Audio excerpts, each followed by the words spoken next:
the dinner disaster, and the decisive gift box.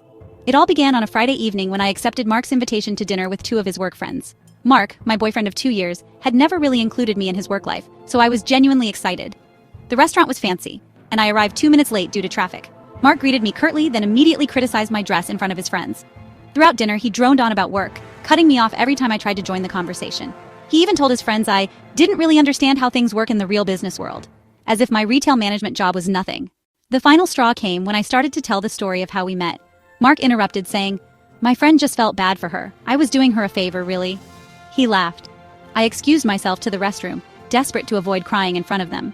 That's when I saw Mark had posted a photo on Instagram with the caption, "Boys' Night Out," completely ignoring my presence.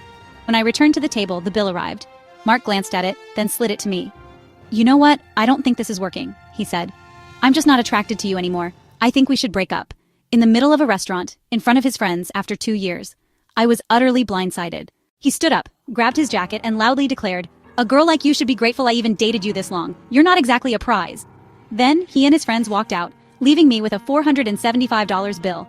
I decided I couldn't let him get away with it. I secretly investigated through his friends and uncovered a shocking secret. To execute my plan, I showed up unannounced at his birthday dinner. Mark was clearly not expecting me.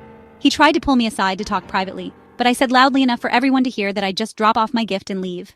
I presented a large gift box. When he opened it, it contained photos and documents proving all his lies. It turned out he'd lied about everything except himself. He wasn't a hotshot professional, but just a low-level assistant. He made money by creating fake profiles and scamming women on dating apps, and he even defrauded his friends by tricking them into fake investments. The truth exploded. Mark's family bombarded him with questions he couldn't evade. Mark tried to blame me, saying I'd embarrassed him. He even repeated that I should be grateful he dated me. But his dad shut him down and kicked him out of the house, stating how ashamed he was to have a son like that. The next morning, my phone was blowing up with missed calls and threatening texts from Mark. I took screenshots of everything, sent them to his parents, and then blocked his number permanently. Despite the immense stress, I felt a strange sense of relief. I had stood up for myself, and finally I was free from a toxic relationship.